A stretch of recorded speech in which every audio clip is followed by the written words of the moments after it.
Welcome, everybody, to episode 17 of Generation Jihad. I'm Tom Jocelyn. I'm joined again this week, as always, by my colleague Bill Roggio. Hello, everyone. Bill and I are senior fellows at the Foundation for Defense of Democracies, and we've been running FDD's Long War Journal for about 13 years now. I always say that at the beginning of these shows, Bill, and I can't get over how long it's been. It's been a long war. It has. There was a time when we did a lot of reporting and analysis on Libya and the jihadi scene in that country during the uprising against Gaddafi's regime and then during the immediate aftermath after the dictator finally fell. We've gotten away from that reporting in recent months for a lot of reasons. There's a lot going on. But this week we're happy to have a guest on the show who's a true expert on Libya. Her name is Sarah Carlson, and she's a former CIA officer. She's written a new book released just last month titled In the Dark of War, a CIA officer's inside account of the evacuation from Libya. Neither Bill nor I really knew Sarah before reaching out to her after she published her book, but we were so impressed by the book and its contents and by what Sarah had to say that we just had to get her on the show. It really is a well-written, informative, and candid account. We highly recommend it, and we're very happy today to be able to talk to her about it. So lucky for us, we have the author herself with us on the show this week. So with that, Sarah, welcome to the show. Thank you. I really appreciate having me on.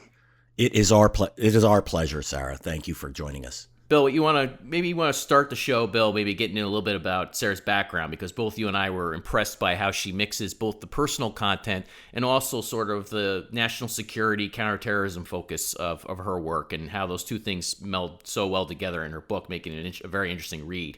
And maybe, Bill, you want to start off by asking some questions about her background, where she came from. Yeah, absolutely. Sarah, it's a fantastic book, and I recommend all of our listeners to download or buy the physical book. It's In the Dark of War. You have to read this.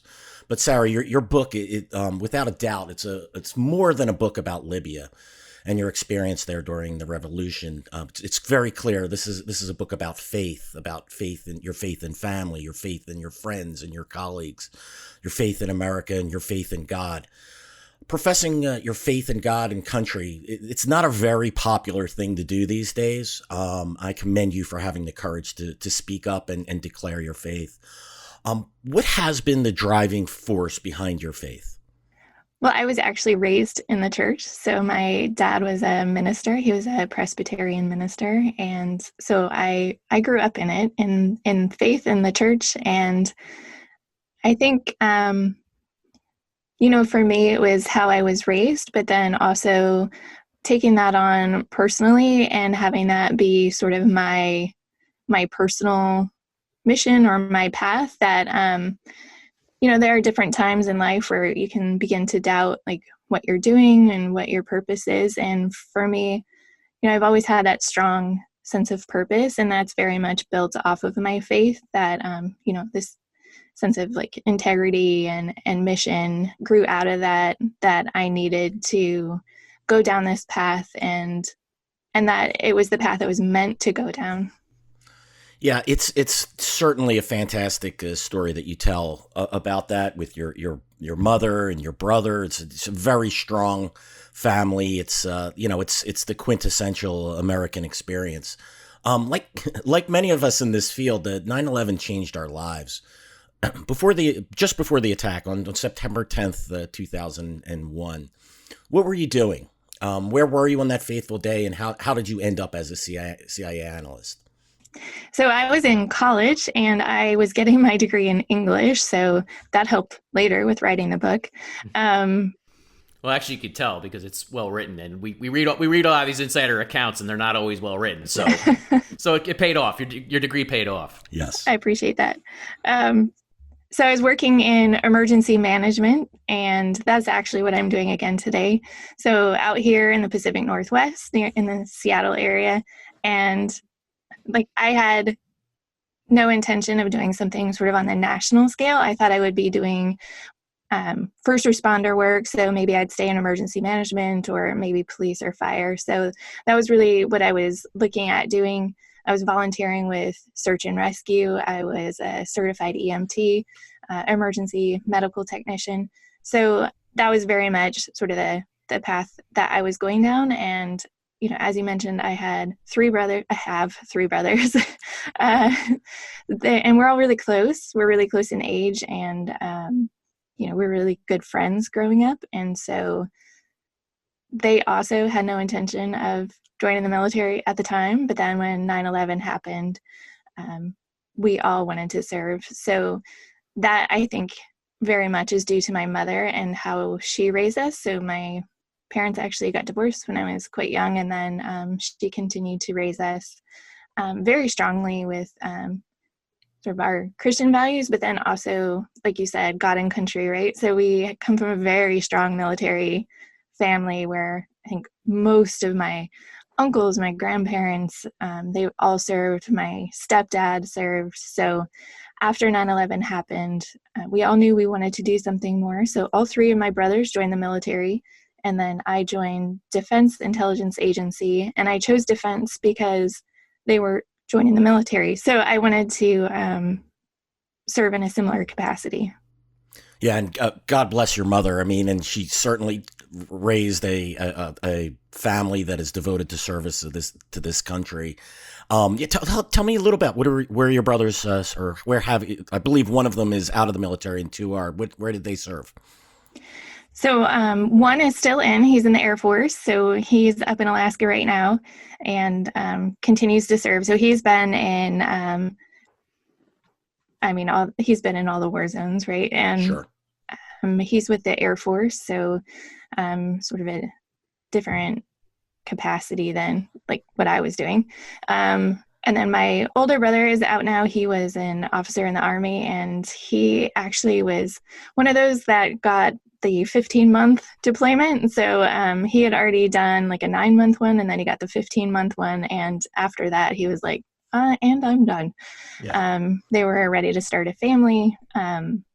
So he got out after that. And then my other brother joined the Army as well. He enlisted, and he was actually injured in training. And so he ended up having to get out. So I think that was actually quite hard for him to have us all going and doing all these things and then him not being able to. So it was quite hard, I think. But he's the one with the 3 little girls that I've helped quite a lot with that I talk about at the end of the book. And yeah, sure. You know, he had a different path. And I think that's also, Bill, as you mentioned, like the faith and knowing that, yeah, it kind of sucked at the time, right? But that was the path he was meant to go down. And now he's raising his 3 little girls, and chances are they're also going to serve, in some capacity or another. Yeah, it's a fantastic story. And so I assume your one brother served in Iraq during the surge if he did the 15-month deployment? Okay. That was a tell right there. I was actually in Iraq during that time and embedded as a reporter. And that's those guys, not only do they sacrifice a lot while they're there, that 15-month deployment, but the pre-deployment and the post-deployment. If you want to raise a family under those conditions, it's extremely hard. People don't understand the sacrifice that our soldiers make with their families. It's not just the time in country, but what happens before and after as well. And you could be looking at not seeing your family in the case of a 15-month surge for almost 2 years. Yeah, I think people don't realize how much is involved with training as well. So even though a deployment might be 9 months or 15 months, there's weeks, weeks and weeks of training before and after. Yeah. Why don't you tell us a little bit, Sarah, about before you ended up in Libya, sort of where you were, how you sort of made your path on to Libya before we get into the weeds about Libya. Yeah, so I mentioned I joined DIA, and that was spring of 2003, and by November I was deploying to Iraq as well. So I was in Baghdad, and I was there. It was about 4.5 months. I was supposed to go 3, and they wanted me to say 6, so just split the difference. So I did that, and then, at the time, there weren't many people, especially civilians, who had deployed to Iraq, and so that kind of pigeonholed me into, definitely counterterrorism, which I ended up doing my whole career, and then Middle East and sort of like North Africa, South Asia area. So I did a lot of that, but my very specific focus was on attack plans against the U.S. and Europe. So looking at those groups operating in those regions, not what they were doing there, but what they were trying to do here. And So I ended up doing a rotation with NCTC, the National Counterterrorism Center, and with U.S. Northern Command. So I was out in Colorado Springs for a while. And then when I was going back to DC, that's when I knew, rather than go back to DIA headquarters, I applied to CIA and got the position there. And it was very similar work where I was looking at terrorist groups operating in South Asia and their intent to attack the U.S. and Europe. Wow, very extremely interesting. We could probably do an entire show on that one as well. One of the things that come out in the book is you're an avid archery enthusiast, and you even brought your bow to Libya and you practice weekly. I love that story. I wish you could come out here and teach me. And I also see that you like to kayak and hike, which are among my favorite activities. I think pretty lucky being raised in the Northwest. We're very outdoorsy here, and my stepdad actually is the one that taught me archery. But it was really fun. We have lots of pictures of him trying to teach us archery, throwing knives, right, anything like that. Yeah. Bill and his family, by the way, are very overactive outdoor enthusiasts, I would say. He sends me these videos all the time of him and his daughters doing all sorts of stuff outside. So I immediately knew he was going to be drawn to that part of your book. Yeah, I love it. I love the little things in there. It's just fantastic. A guy like me, I'm just sitting there nodding my head the whole time going, yep, your mom, your family, your stepdad, they brought you up right. The kayaking must be fantastic in the Pacific Northwest. I got to imagine, right? I mean, I'm in New Jersey where it's really not that nice. Yeah, it's nice on the Puget Sound, so you're pretty close to water wherever you go around here, right? So yep. Kayaking, paddleboarding, that kind of thing, they're really popular. Well, you are definitely blessed in that respect. So you're sent to Tripoli shortly after the attack on the U.S. consulate annex in Benghazi, and we'll discuss that further at length later in the podcast. And you mentioned your struggles with fitting in with a group of ex-SEALs, and there's other combat veterans in there. I believe there's a former Special Operations Forces or Special Forces soldier, a ranger, and others in there.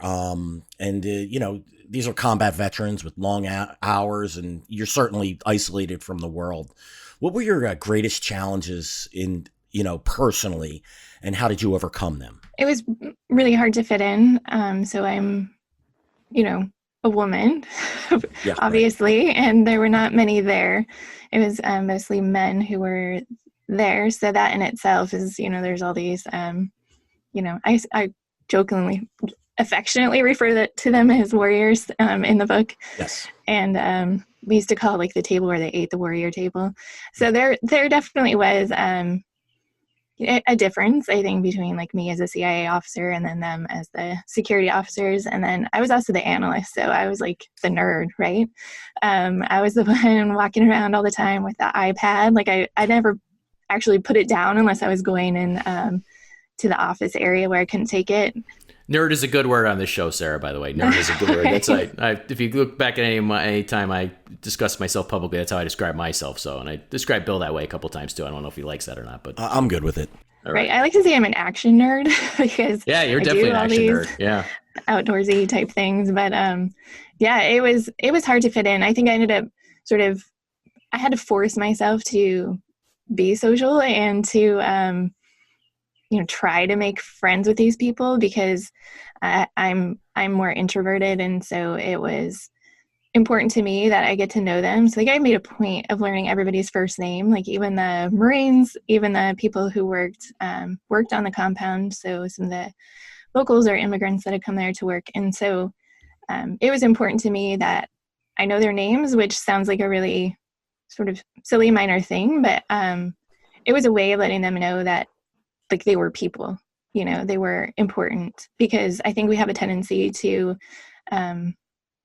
sort of if we just go by call signs or something like that, which I know I use that in the book, it's just call signs, but I think that sort of desensitizes, it has a tendency to do that. And so I wanted them to know that they were important enough to me that I learned their name and I would say hi to them by name every time I saw them. And I think that really helped sort of establish some rapport and start with building that trust, which ended up being really important at the end. Yeah, it's very clear that you earned their trust and their respect when going through that book. That's not something you could fake.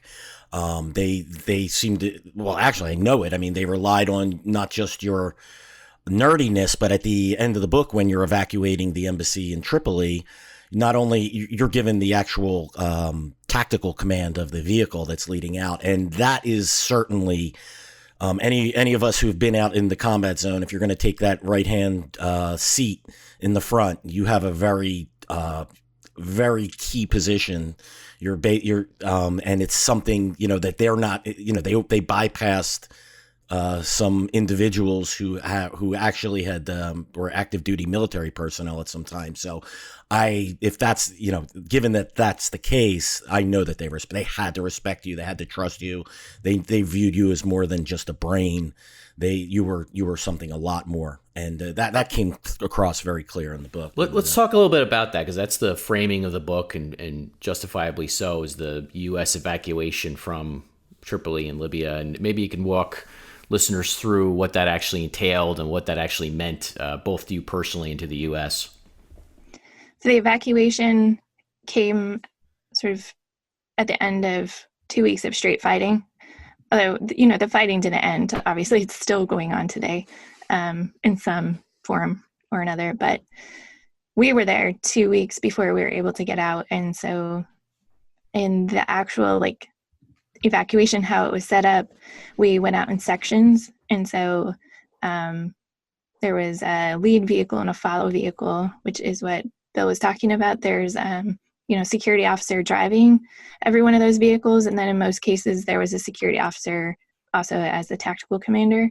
And these security officers, I think people are pretty familiar with them by now, but they had a lot of special operations backgrounds. So from a variety of the special operation forces. So they had extensive backgrounds. I think it was like a 7-year minimum requirement to be there as one of our security officers. And so they had a great deal of experience. So for me personally, it was pretty scary to be in that role, but it was also like you're kind of implying, right? It was a great honor to have them trust me and know that I was capable of serving in that capacity. This is quite unusual. I was the only woman to do that. And then also, like we were just talking about, I was the nerd, I was the analyst. So I didn't think that would be something that I would ever do.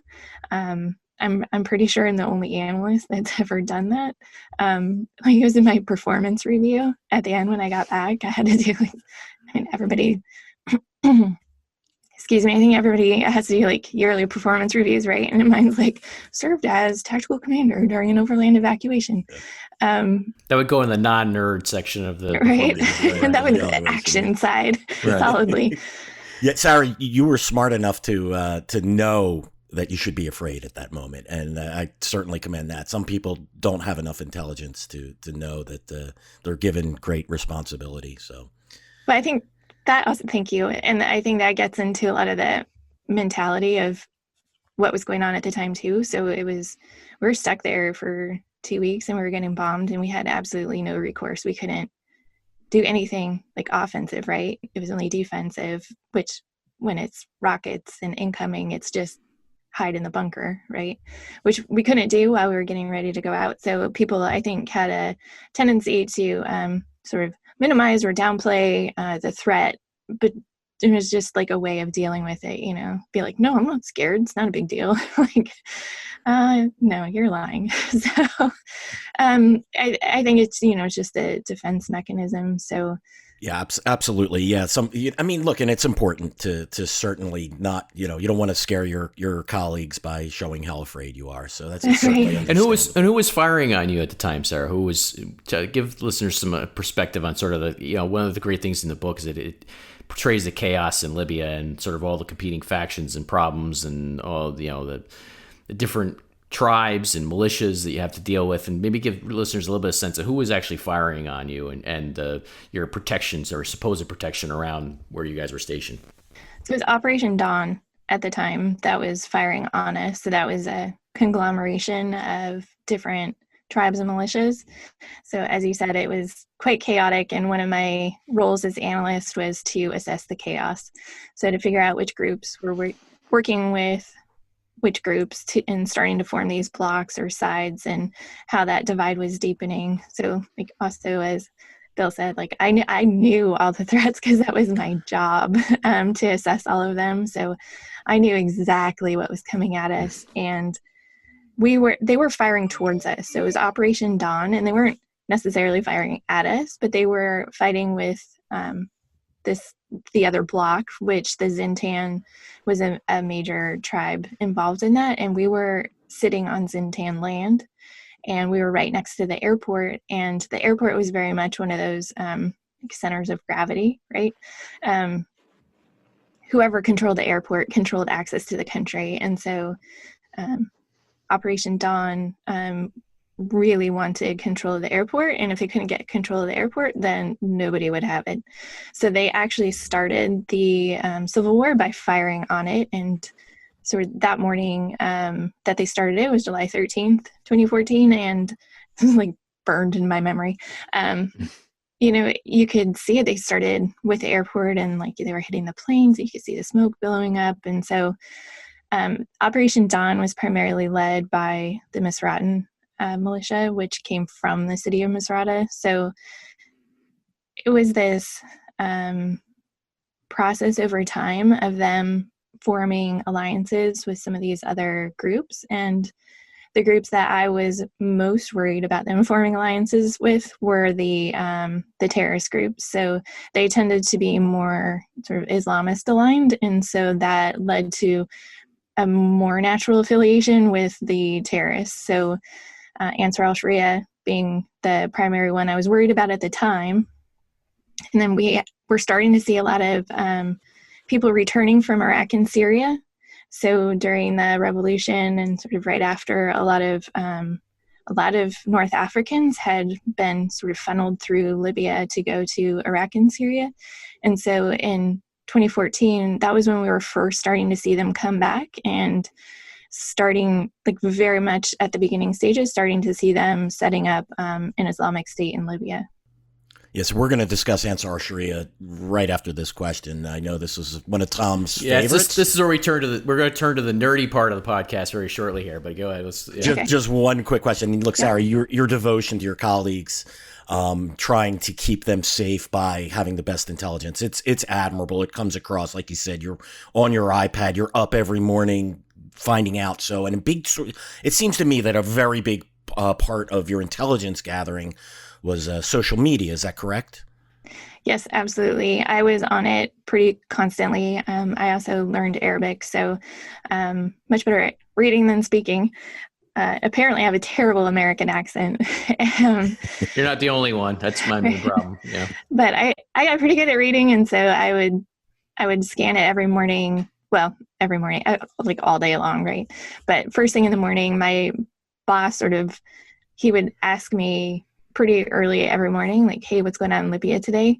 And it was not an offhand question. It was because he knew that I would know, and I had to have an answer because he was forming his plans for the day and the operations and sort of what he would or would not allow given the current threat environment. So it was really quite important that I have an answer to that. And so I spent a lot of time, even before I got into the office, scanning social media and current news and anything like that. So Libyan groups have a tendency, or they did have a tendency, to post their plans and intentions online for everybody to see. So that's where I was actually getting a lot of my information at the time. Yeah, and your boss clearly relied on you heavily. One of the stories I found interesting in the book was that you were one of the last people to use, as they're destroying the computers and everything within the embassy, just preparing to leave.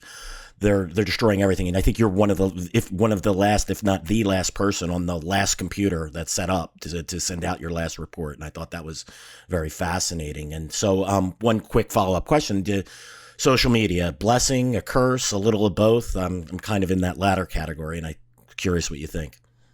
I think it's a little bit of both. Like even now, it's hard for me to want to use social media, but it's so effective to get information out and to learn what other people are doing. And I don't think we can really get away from it anymore. And I think we're probably going to end up using it even more.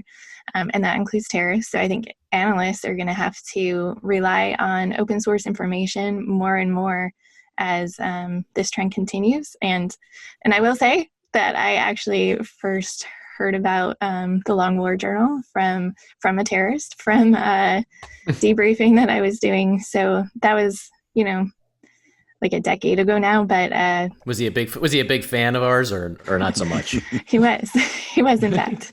Because they go both ways. Some of them hate us, some of them love us because they get value out of what we say. It's a really bizarre sort of relationship here we have with our extended audience. So I think social media and that access to information, like it's so important now, and it makes the world such a small place in some ways. And like how small a world is that we're talking now, and I first heard about you like from a terrorist of all people. So I just don't think we're getting away from our reliance on the internet or social media, and I think it's just going to increase. And I think that'll be one of the challenges for CIA analysts in the future from here on out. They have an open source center, which is now housed with the DNI, and I was talking to them every day.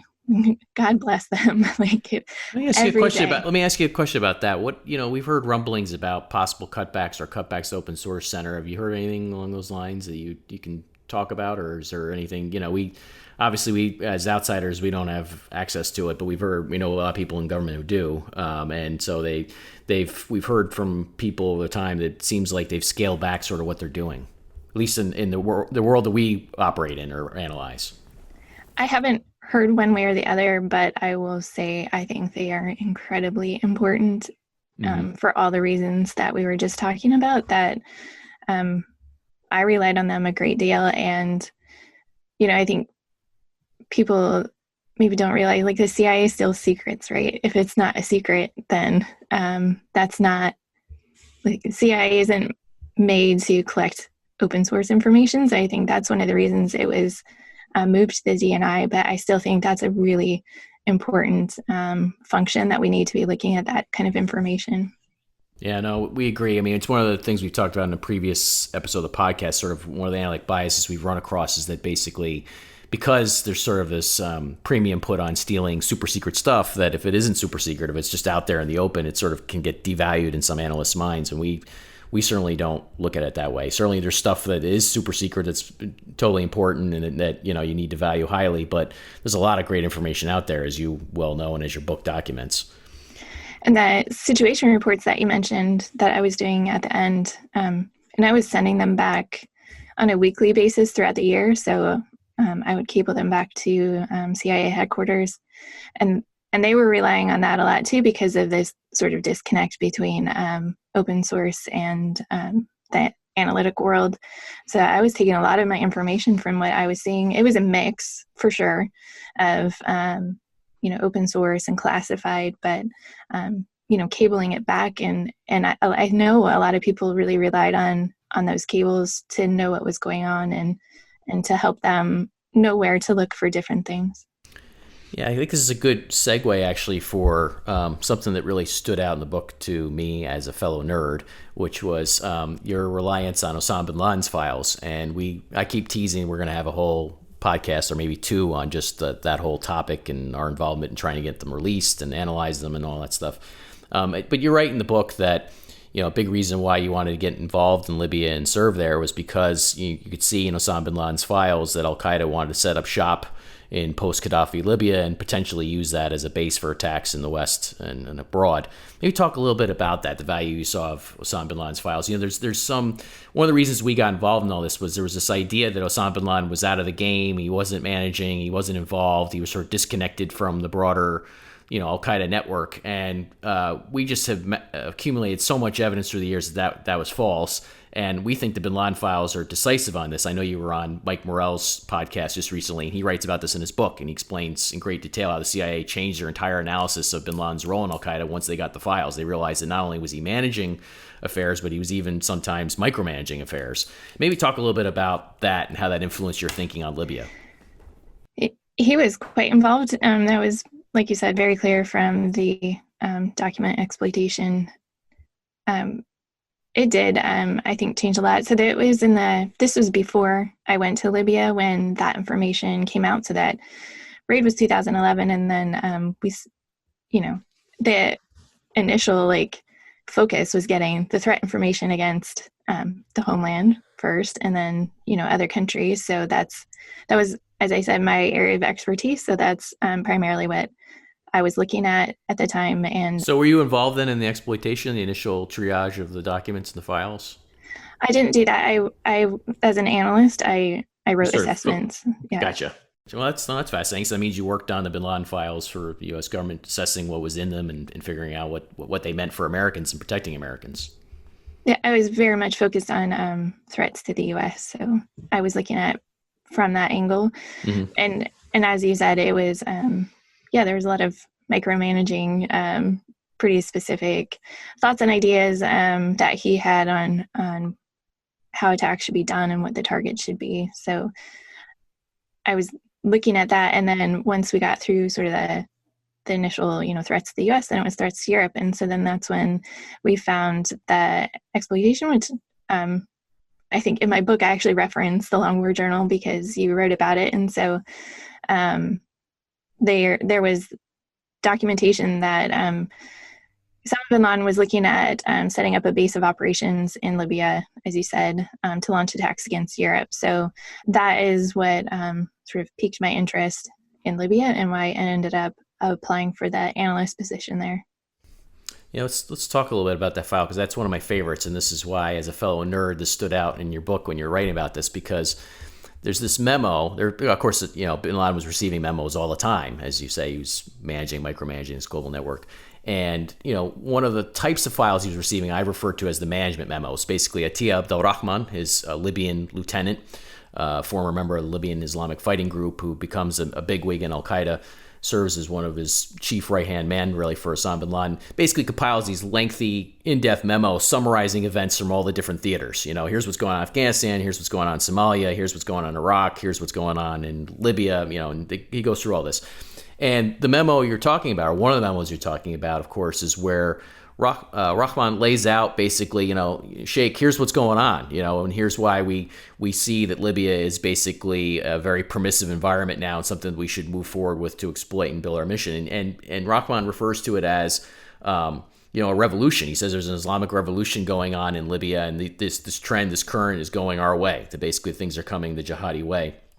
And he mentions a couple things that come through the files, one of which is you have senior Al-Qaeda personnel moving from Afghanistan, Pakistan, mainly guys who are freed from custody in Iran. They're detained in Iran for a time, and the Iranians let go, and that's a whole convoluted story, which we won't get into now. But they basically get freed from Iran, and they're going to make their way to Libya. And he mentions Abu Anas al-Libi, who I'm sure you're familiar with and had to track. This is the guy who was charged with involvement in the 1998 U.S. embassy bombings. Lo and behold, he's makes his way to post-Gaddafi Libya and sets up shop, and eventually the U.S. has to go after him there and capture him. There's another guy named Urwa al-Libi, or known as Urwa al-Libi, who's another Al-Qaeda veteran who goes from Iran. He's mentioned in the files. So, yeah, basically, it stood out to me when you're talking about these files. You could see that Al-Qaeda is moving personnel from other theaters to Libya to take over. And one of the things that really stood out to me, too, was that they saw the Libyan Islamic Fighting Group, and members of this group were being freed from prison. Now, this is a group that was a jihadi group that did have ties to Al-Qaeda in the 1990s. It was primarily focused on overthrowing Gaddafi. In 2009, the LIFG basically has a revision of their fundamental doctrine. They say that they're no longer going to be invested in violence or tied to Al-Qaeda or any of these things.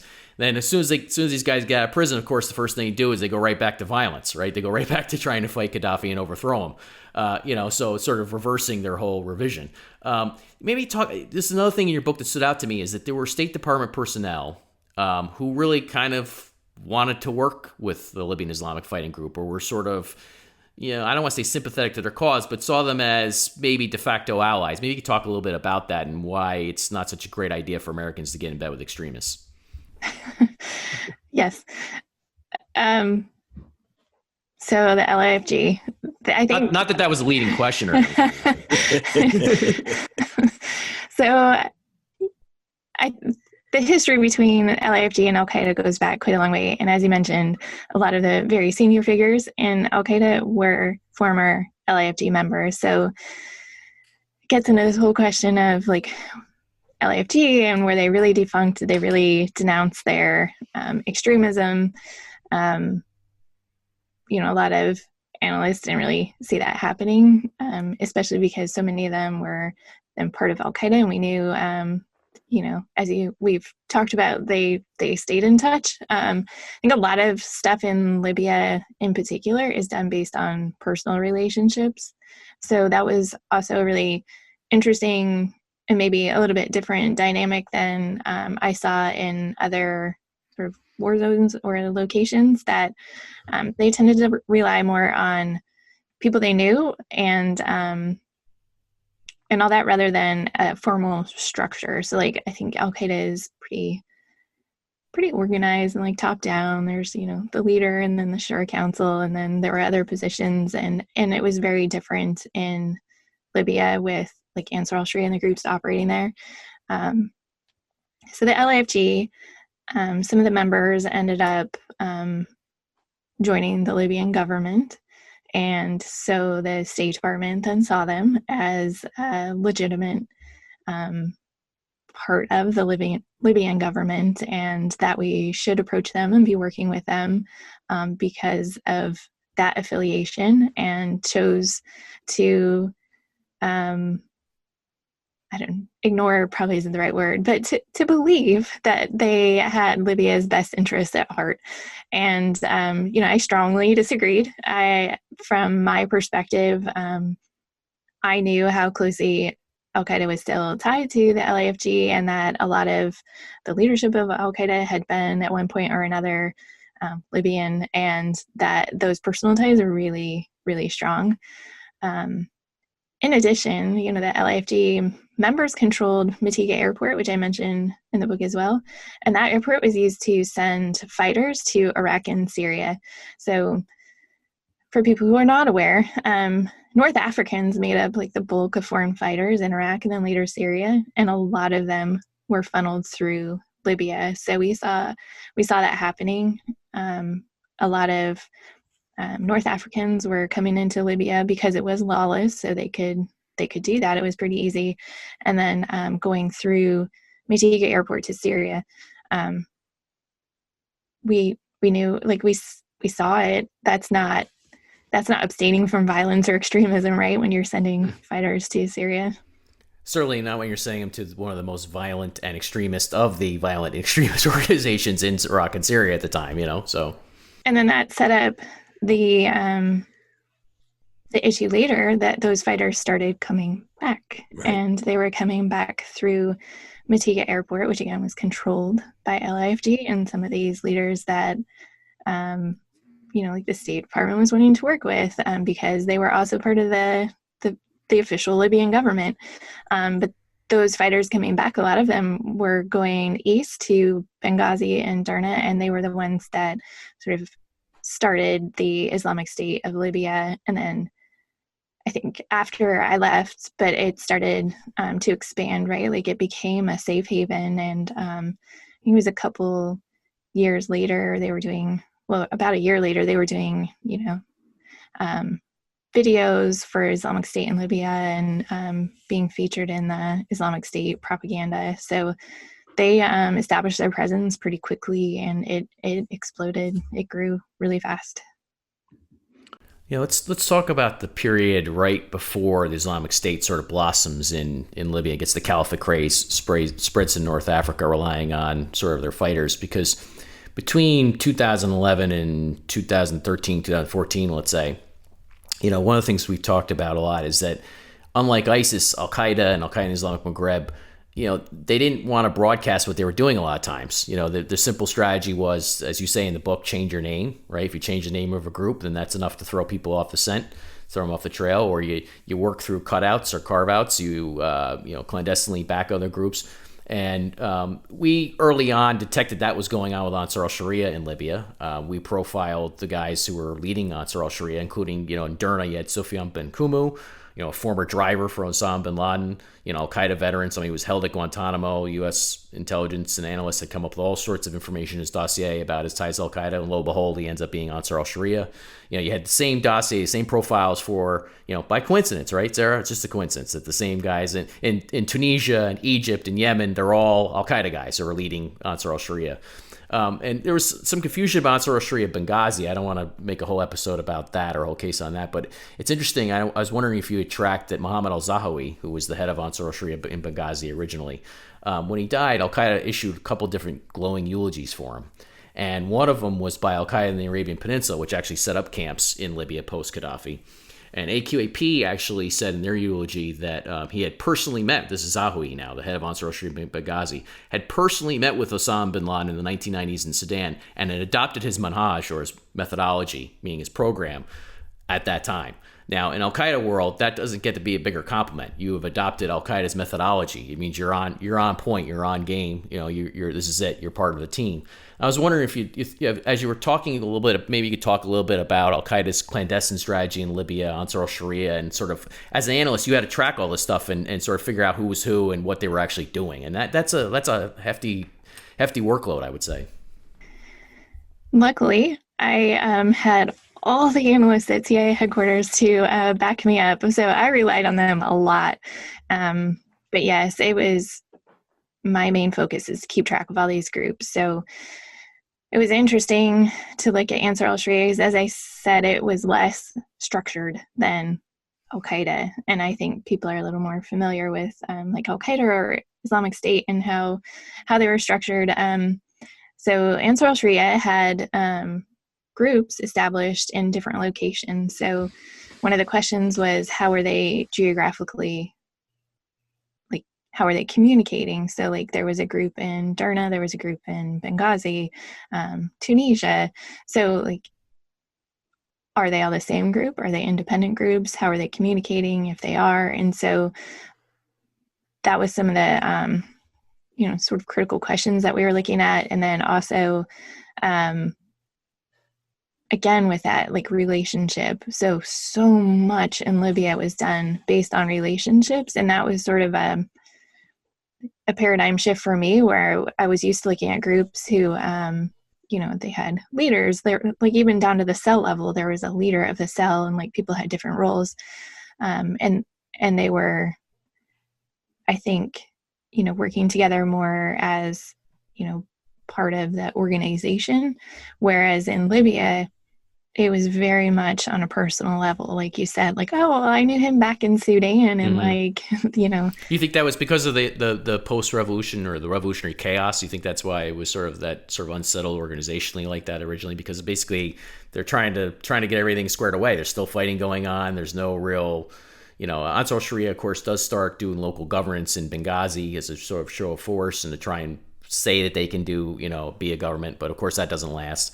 So you think is it a function of the chaos basically in Libya at the time that they were able to get that sort of organizational structure down pat like they did elsewhere?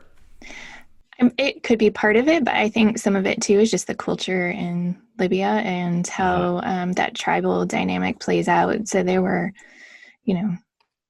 many tribes, and then the tribes each had militias, and so a lot of the loyalty stayed with that tribal affiliation. And so as people were getting positions like in the government, they were still loyal to their tribe or militia. And that was the same, like we've already talked about with like the LIFG.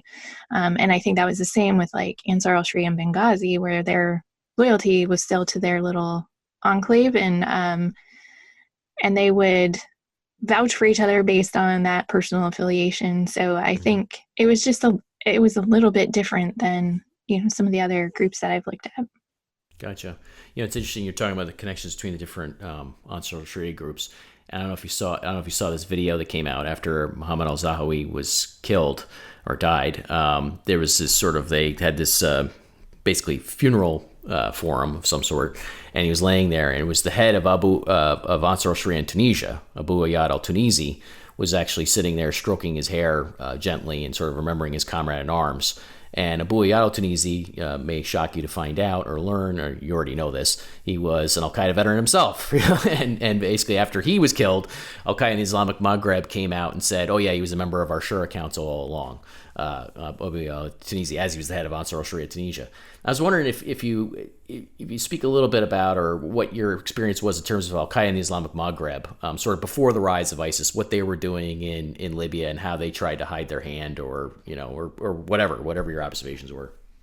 And they were certainly interested in using Libya, again, because it was pretty lawless. So they were going, north from where they normally might operate and coming into southern Libya. So again, they seem to be making the connections to Ansar al-Sharia based on that personal affiliation. So some of the individuals in AQIM knew some of the individuals in Ansar al-Sharia, and so that's kind of how they made that connection.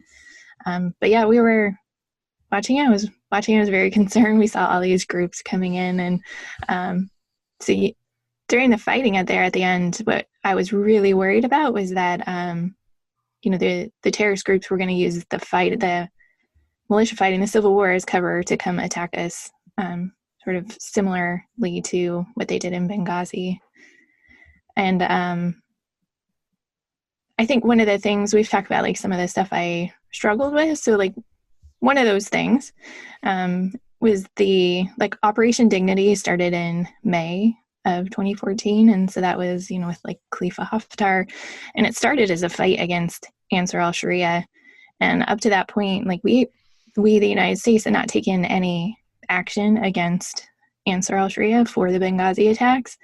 And so then you had this guy come in, and he was leading this effort to attack them. And they ended up killing some of the leaders that were involved. And so it was it was a struggle to see this going on, and then not be able to rather than support or demonstrate support for this group that is fighting terrorists. And that same time we had the State Department looking at working with LAFG. And so for me as a counterterrorism analyst, that was rough to see that dynamic start to play out, where it was okay to work with this one, but then this group over here that's fighting the terrorists that killed our citizens, we weren't going to work with them or help them. So that was really quite hard for me. That was a struggle. Sarah, actually, let me follow up something right there, yeah, Joe, sure. because she just hit on something here that in DC. So I've had meetings throughout DC with people in government, and what you said just there would absolutely, their ears would be ringing right there, because they did draw a big bright line around Haftar in Libya and saying we can't ally with them or work with them or try and tame them at all. And they did seem to have this sort of fascination with working with Islamists and extremists and seeing them as having legitimacy. It's really a bizarre dynamic. And one of the other guys you mentioned in the book is Wissam Ben Hamid, a guy who, we now know from memos released from the State Department was actually meeting with the State Department just 2 days before the Benghazi attack to discuss, ironically enough, security in Benghazi. And Wissam Ben Hamid was a guy who, as you write in the book correctly, was deeply in bed, had a close personal relationship with Zahawi, the head of Ansar al-Sharia in Benghazi. We got photos showing that in video.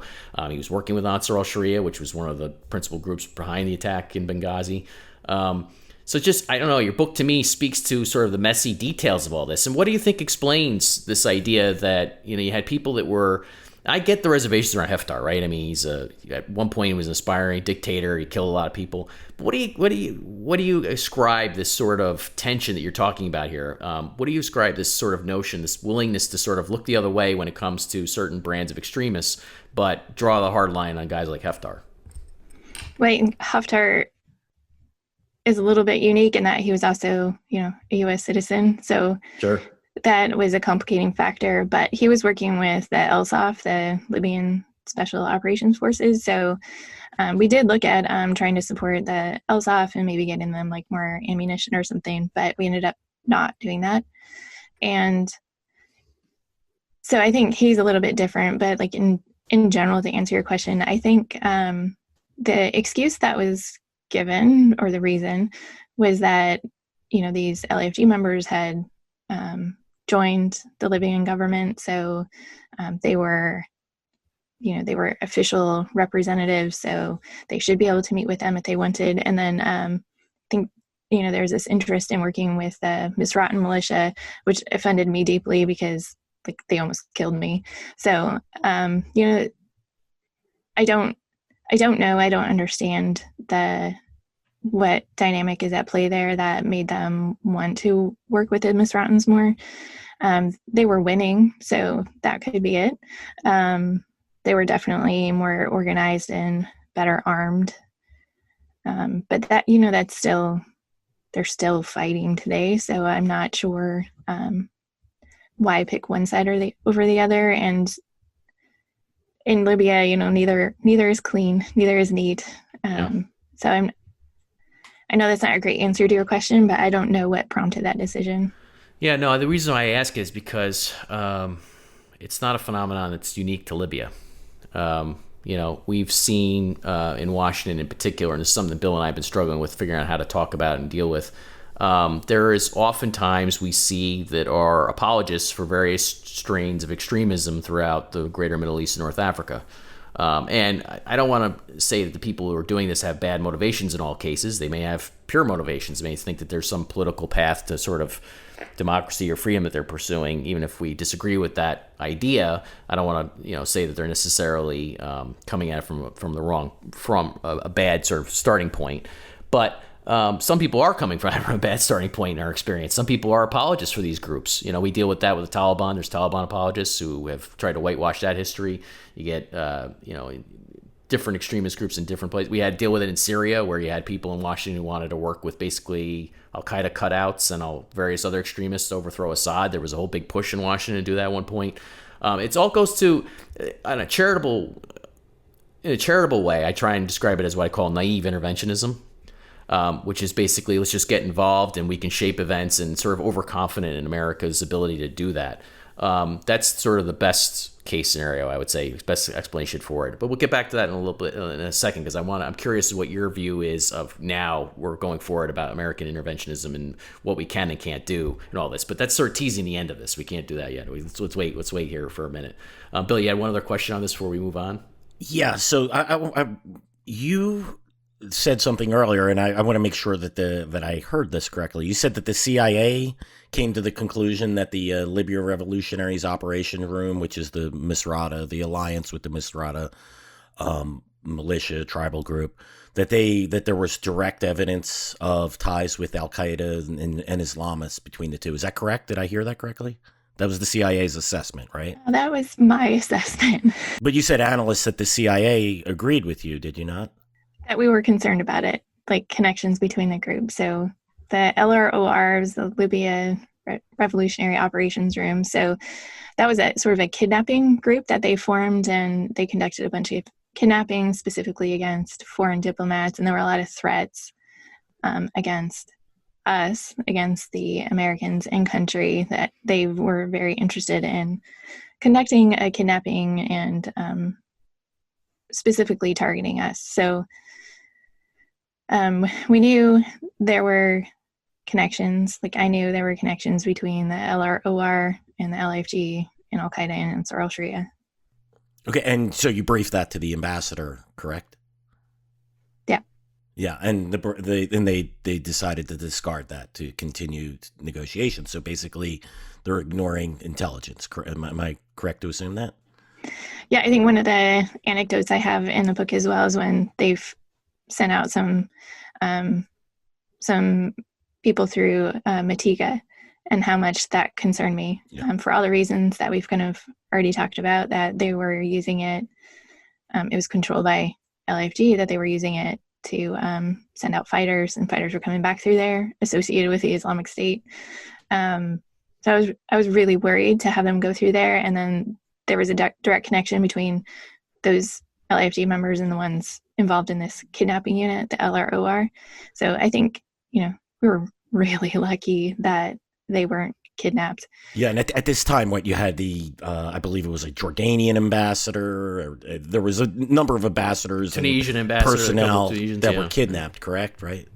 Yeah, it started with a South Korean trade official. There were multiple Tunisian Hmm. diplomats that were kidnapped. I think the most notable one was the Jordanian ambassador to Libya, and he was held and then exchanged for a terrorist that was being held in Jordan that was convicted, Al Qaeda affiliated.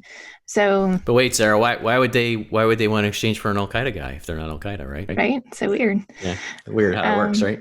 yeah, so I mean that was my job though while I was there, right, as the analyst. Like I was briefing this every day, and so like I mentioned that them flying out through Matiga. So I'm sure you'll know Abdul Hakim Bilhaj. Oh yes. Um, yeah, so the ambassador had met with him and got his assurances that using Matiga would be just fine, and wanted to trust him, and decided to do so. And of course, like I had a huge problem with that. I was very concerned. Yeah, the U.S. ambassador does not come off very well in your book. I got a lot of impression that you were just not a big fan of how the State Department conducted its operations inside Libya. And they were not very well prepared. And actually, like I tried to be very nice to in the Yeah, book. you're trying. You could tell. We could tell we're doing this on Zoom, and you could tell you're trying to pull your punches a little bit. You don't want to. We're the bad guys. We could be the bad guys, Sarah. We could say it for you, so don't worry. You know, we're willing. Okay. We're willing to do that. We're always the bad guys. It's fine. I'm like, oh god.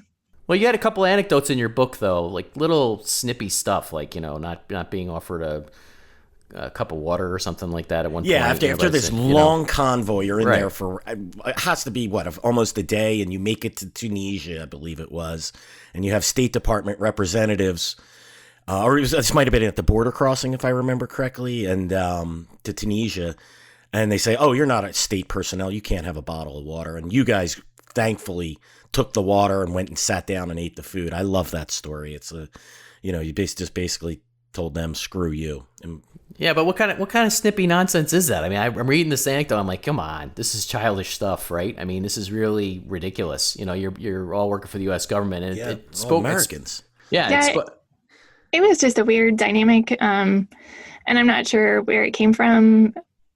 Like I feel like in DC, I got along quite well with all my State Department colleagues, Sure. but it was very much different in the field. So there was tension sort of throughout the year with the embassy and then officers who are not State Department. So there was a bit of tension just in like everything down to clothes, right? Like Right. I was wearing jeans and t-shirt, and like they were wearing like full suits, which I know is again another like really small detail, but I think that is sort of emblematic of like the cultural difference between State Department, and then when you have such an obvious difference in mission. Like I think I talk a lot about the tension with the ambassador. It was the information. So it was like the intelligence I was briefing, like if it didn't line up with what she was being told publicly, that also caused some tension, even though like as the CIA analyst, I was briefing all the information. So it was an interesting dynamic that never really went away. And I think it was especially like with some of the security officers they were treated even worse than like I was, for example.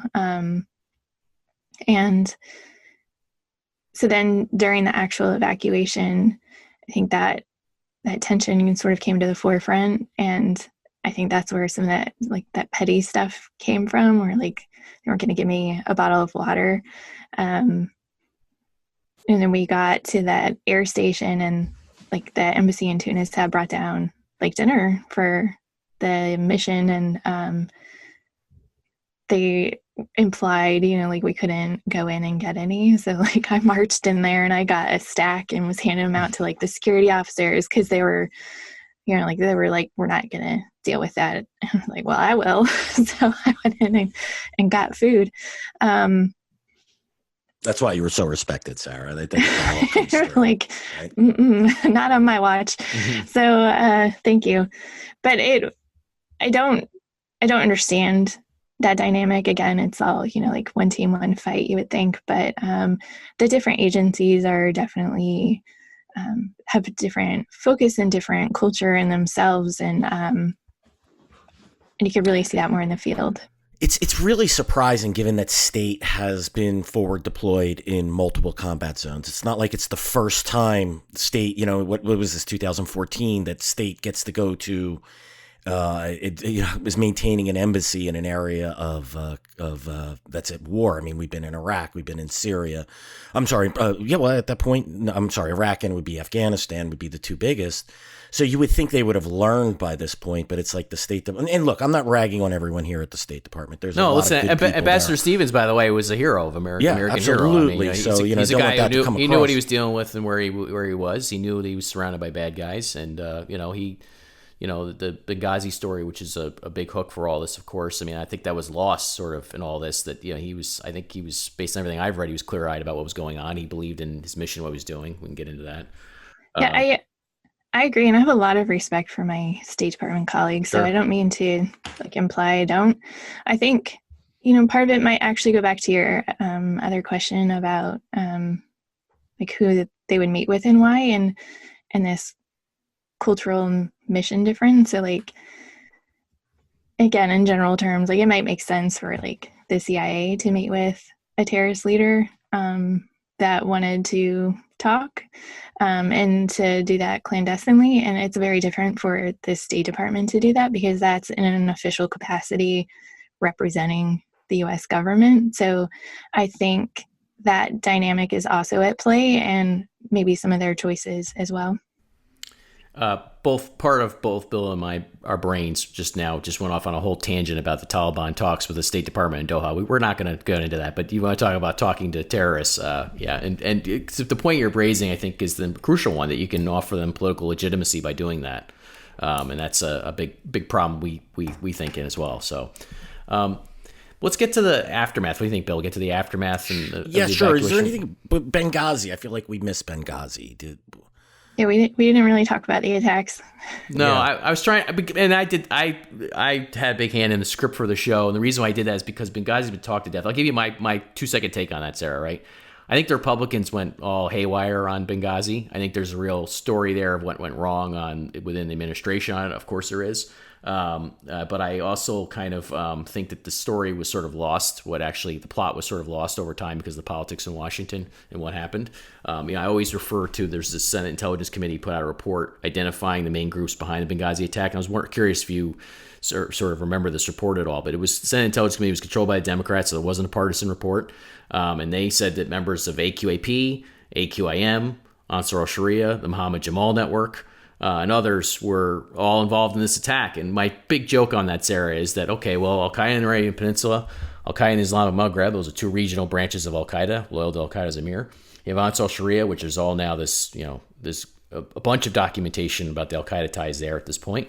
And Muhammad Jamal Network, Muhammad Jamal was an Egyptian who was a lieutenant Ayman al-Zawahiri, and was actually, we have, excerpts from his letters to Zawahiri, during this period. He was reporting to him. He's a UN designated terrorist who was building his own Al-Qaeda branch. So only in Washington did Al-Qaeda plus Al-Qaeda plus Al-Qaeda plus Al-Qaeda not equal Al-Qaeda, right? I don't get it to this day. But because to me, it's sort of, the jihadis got one off. It's just the nature of the business. But talking about Benghazi, so I didn't want to get sidetracked and all that because I don't want to get into the politics of it all. I'm sick of it. I'm sure you're sick of it too. But you definitely think that not enough was done to protect Americans in Benghazi. I know that from the book, from what you've written in the book. I maybe share a little bit about that. I don't think there was enough security, and so I mentioned in the book that's one of the things I was really focused on in Tripoli a year later. So I got there in July of 2013, so not even a full year, and looking at the security that was in place in Benghazi. So one of the main things, which I don't think people are generally aware of, is that we had a militia providing our perimeter, outer security, and that's what they had in Benghazi as well. And so, again, that gets to who you can trust and that personal relationship dynamic that's at play in Libya. And so you have this militia and you don't think it's affiliated, but people in that militia could know people in Ansar al-Sharia. And so that was one of the things I was really focused on in Tripoli, the year later, is did I see anything like that happening with the Zintan militia? And I didn't, but that was very much a focus. And then there was this, sort of series of attacks that led up to the Benghazi attack. So there was an IED on the wall and went on the car and stuff like that. So they're really, you could see the shift. Yeah, one of those attacks was done in the Blind Sheikh's name. They, which is another huge tell. If you're saying, this is Sheikh Rahman, Omar Abdul Rahman is, we're doing this in his honor or in his name. That's sort of a big tell where you're coming from the jihadi world. Yeah, I think a lot of people gave him a shout out in their attack plans. Yeah, through the years. And one thing I was not aware of this, and I think it's a real tell as to how that the state came to the realization that maybe it wasn't providing the correct security is and I apologize to my Marine friends if I get the name right, but there's a Marine unit that provides security for the U.S. embassies. It's tasked with that, but at Tripoli it was replaced with an actual Marine combat unit. So they wanted to get soldiers in there that actually had been in combat. And I thought that was a very interesting nugget within your report. And those are the guys that you seem to get along so well with. Is that correct? Yeah, and they were split between the two compounds. The bulk of them were at the U.S. Embassy facility, and then there were some at the compound. And then they kind of rotated between the two, and then ended up kind of just staying where they were during the fighting. But yeah, they were charged with everything inside the perimeter, right? So the militia was everything outside, because there was no functioning police or military or anything. It was all militias, which again, is a whole other tangent we could go down. And then the Marines were everything inside that fence. So we had a 50 cal that was pointed at the front gate because that was the most vulnerable point. And they were charged with literally stopping anything that came past the wall into the compound. But then, the threat ended up being rockets and anti-aircraft artillery. And, there's no defense for that. We had bunkers, but, if we took a direct hit on a bunker, it would just destroy it. Yeah, and by the end, it seems like you guys were under fire almost constantly in those last couple of weeks. So, Sarah, you're I assume if you're a nerd like us that you're still paying attention, even though you've moved on. How do you assess the situation in Libya today? I honestly I try not to read about it because at some point for my own mental health, I had to let it go. I very generally follow, I'll read headlines and stuff, but I truly haven't been going into detail trying to stay up with what's going on. I know they're still fighting. It's still Haftar on one side, and then I wrote a few articles as well, right? So there was the dueling governments and East versus West, and it's still going on to this day. Sorry. No, go ahead. One of the harder things has been seeing sort of the power vacuum fill, after we left and most of the foreign presence left. So seeing things like the slave trade take off, that was really quite difficult. And so, yeah, I mean, it's horrifying that there could be open slave markets in, this day and age. And so at some point I just I had to stop reading about it. I'll still post on social media about it sometimes, but to be so involved day in and day out, I can't do that anymore. Yeah, sanity has to come first, right? Your personal health. Suffering. I can't speak from experience here, but just knowing enough of friends and colleagues who have, post-traumatic stress disorder. It's something that must be difficult to deal with, and I imagine immersing yourself day in and day out is not the solution to this. no, it, just have to move on from it. So like when I left and came back to the Seattle area, I did not want anything to do with intelligence. Like it was definitely a choice that I wanted to leave that behind. Like I knew I was still going to do the book, so need to get through it to be able to write the book and talk about what happened. But other than that, like what I've been doing out here is very much focused on using some of the other skills that I learned, right? So like going through an evacuation and going through a shelter in place, like those are things that we plan for here for natural disasters. And so still using some of the skills and abilities that I gained from my last career for this one. But like now it's pretty cool to be able to help, my hometown and plan for some of these disasters and like what does an evacuation actually look like. Yeah, that using your skills that you learned in your past. I mean, that's admirable, and thank you for your service. For continuing your service. So again, at the beginning, I noted that this is a book about faith, and when you come to the conclusion of this, it seems very clear that you lost some of your faith, and not faith in your family, your friends, or colleagues, or America, or God, but it seems that you lost faith in our leadership. You made a very powerful statement.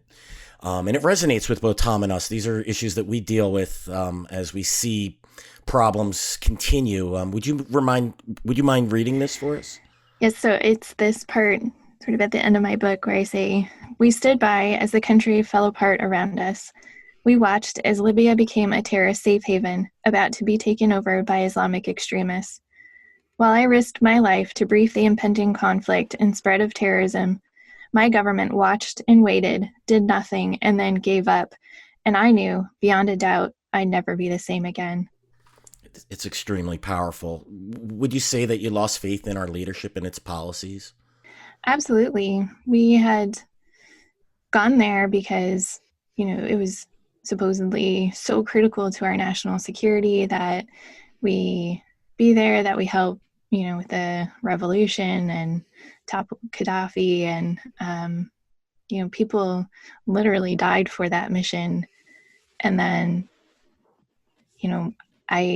we all gave up so much, like their blood and sweat and tears while I was there, and we sacrificed so much to be there because of the mission, and then to just give up. Like we watched, we stood by, we didn't pick a side. That was one of the main sort of mantras that we had throughout the years. Like the ambassador said, like the administration didn't want to pick a side. We were going to sort of support everyone. So that it was an overwhelming sense of loss when we left, to have that and to know that by the time it felt like it meant nothing, right? That we had done all this and that it didn't mean anything. Like people didn't even really know about it. And so for me, writing the book was a way to make it matter, so that those sacrifices would be known and would mean something again.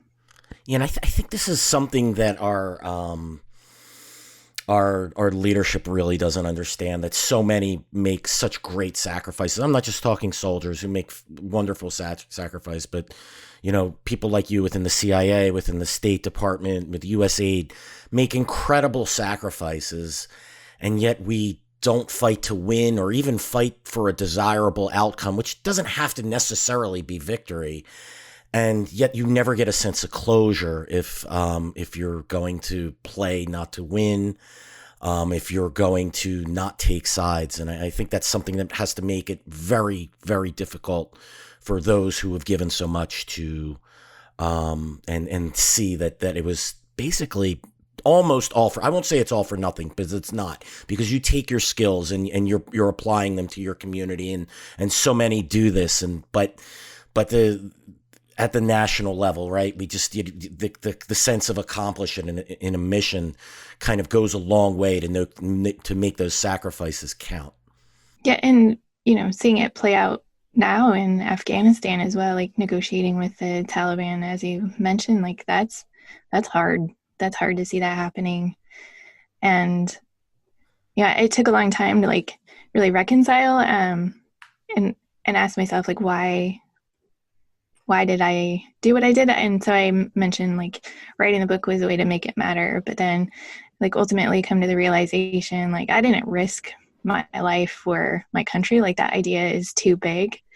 I risked it for the people I was there with, my friends, my colleagues, and I think it's important. I think for people to know that that's often what it comes down to. Like, there's this idea like I wanted to go and serve my country, and I did that, but when it comes right down to it, like what was I willing to die for? Like I wasn't willing to die for my country. I didn't want to. I was willing to die for the person next to me.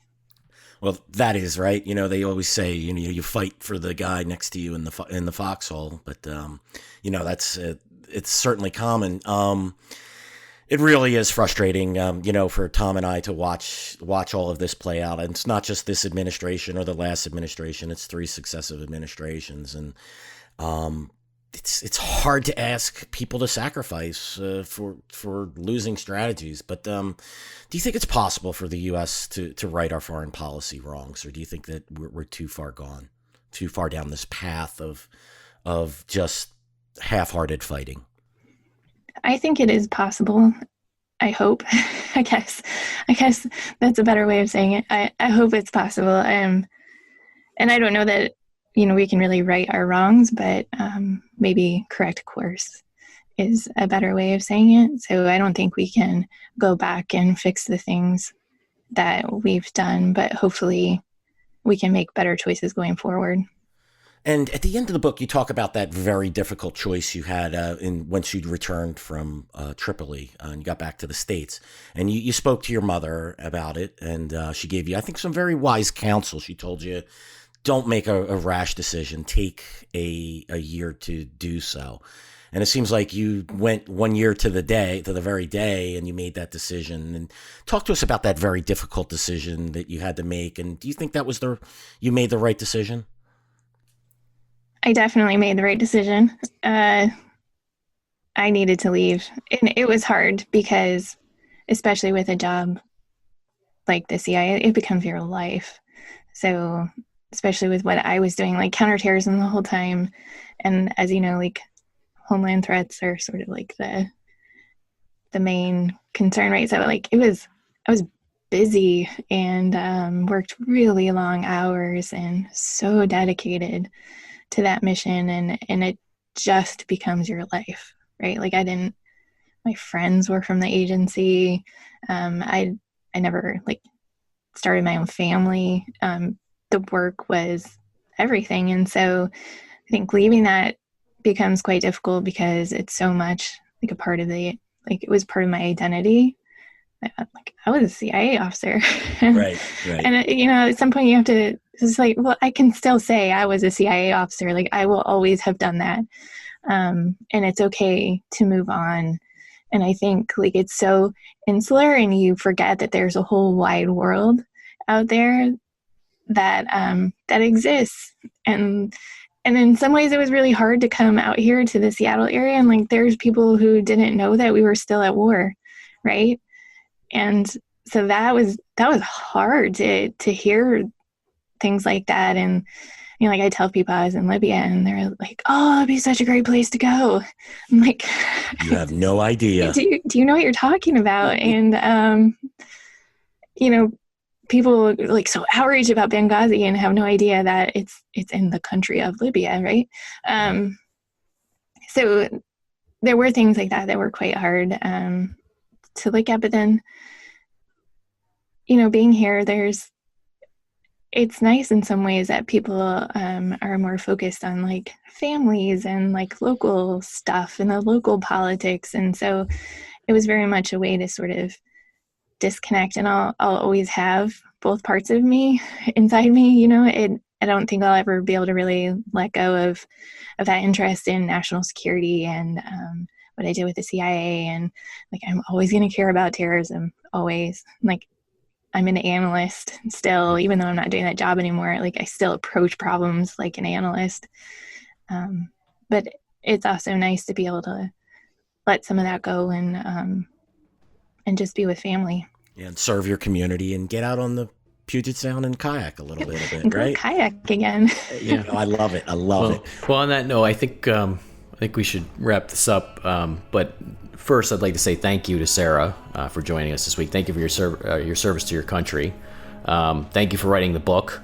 The book is a great book. We highly recommend it to all of our listeners. People should definitely read it. It's In the Dark of War, a CIA officer's inside account of the U.S. evacuation from Libya. And this has been Sarah Carlson as the author. Amazing story. Really combines a lot of different elements together in a well-written account. And we recommend it. And thank you, Sarah, for joining us this week. We really appreciate it. Thank you so much, Sarah. It was great to have you on. Thank you. I really enjoyed talking with you.